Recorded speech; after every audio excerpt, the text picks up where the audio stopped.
बाळा बाहेर जाऊन खेळशील थोडा वेळ? मला ना सोबत जरा इम्पॉर्टंट बोलायचंय. ओके. Good girl. हळू हळू पडू नको. हळू हळू. बस ना. आई मला तुम्हाला जरा विचारायचं होतं. अमृताताईंना तुम्हीच सांगितलेलं का ओवीला दवाखान्यात घेऊन जायला? हो, ओवीला म्हणे काहीतरी बरं नाहीये. मी म्हंटल की कशाला अंगावर काढायचं, मग घेऊन जा दवाखान्यात. म्हणजे त्यांनी नक्कीच तुम्हाला थाप मारली आणि बाहेर गेल्यात. म्हणजे तुला काय म्हणायचं नेमकं? म्हणजे आई त्या जेव्हा बाहेर निघत होत्या तेव्हा जस्ट मी त्यांना भेटलेले आणि तेव्हा मी ओवीचं अंग पण चेक केलं होतं.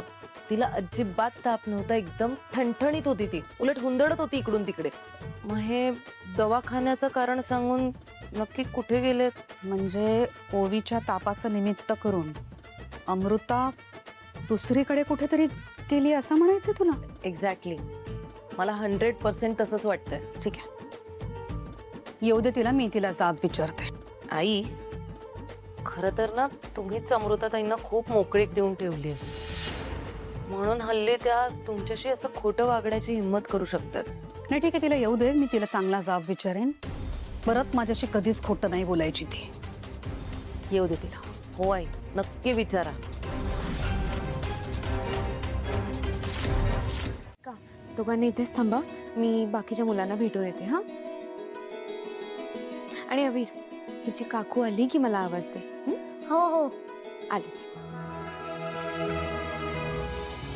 ओवी, ओवी, काकू कुठे होतीस तू? मी किती वाट बघत होती तुझी.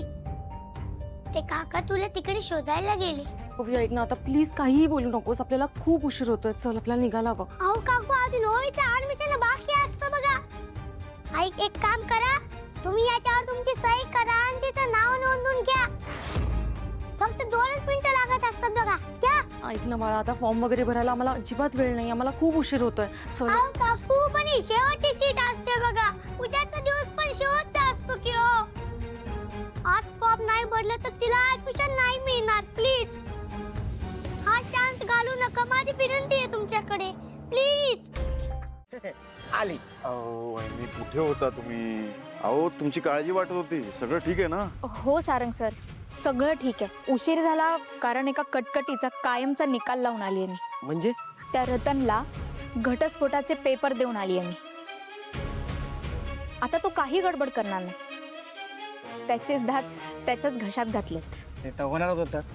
सारांनी एवढा भारी डोस दिलाय ना की आता शेपटी वर करायची हिंमत होणार नाही त्याला.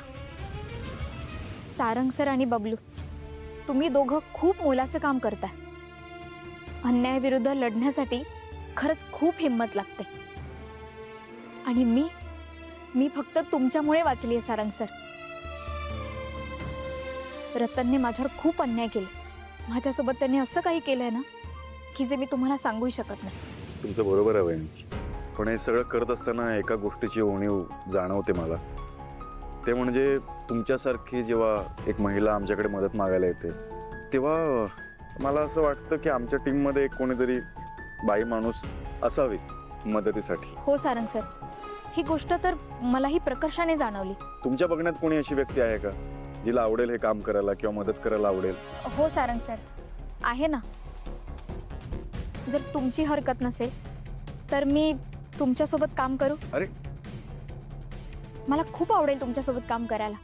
वहिनी, तुमची जर इच्छा असेल तर प्लीज खरंच करा. नाही, तुमच्या येण्याने ना आमच्या कामाला पण एक वेगळी दिशा मिळेल. आणि आत्ता एक आमच्याकडे केस आली आहे नवीन, तर त्या केसमध्ये खरंच तुमची मदत होईल. चला मग, आमच्या टीम मध्ये तुमचं स्वागत आहे. आता वाट कसली बघताय? श्री गणेशा करू. हा, उद्या सकाळीच आपण तिकडे जाऊया. हो सारंग सर, आता ही अन्यायाविरुद्धची लढाई अजूनच भक्कम होईल. धन्यवाद सारंग सर. धन्यवाद सारंग सर. नाही, आता पार्टी. चला जाऊया. चला.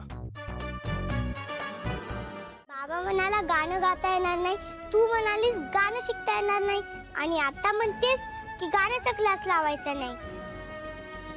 काकू प्रॉब्लेम नको, सोल्युशन सांग मला. मला गाणं शिकायचंय. Why don't you understand? I understand बाळा, पण मी काय करू? ठीक आहे, तुला गाणं शिकायचंच आहे ना? हो. मग माझी एक अट. चालेल, सांग मला काय करायचं. गाण्याच्या क्लासमध्ये तू तुझ्या बाबांचं नाव आणि आपलं आडनाव कुणालाच सांगायचं नाही, चालेल?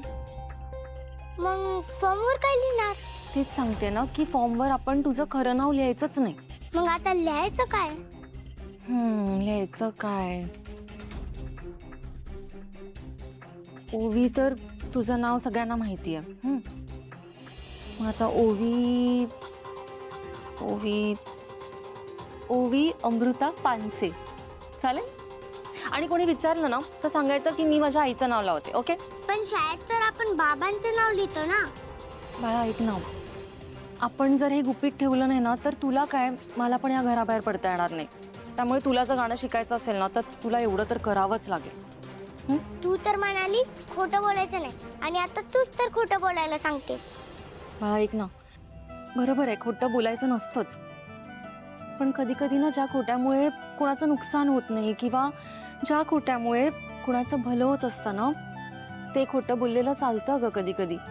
आणि तुझ्या गाण्यासाठी हे खोटं बोलणं पाप नाहीये. बर ठीक आहे, चालेल. ठरलं तर उद्यापासून गाण्याचा क्लास सुरू. पण हे सिक्रेट आपल्या दोघांचंच आहे. ओके? ओके.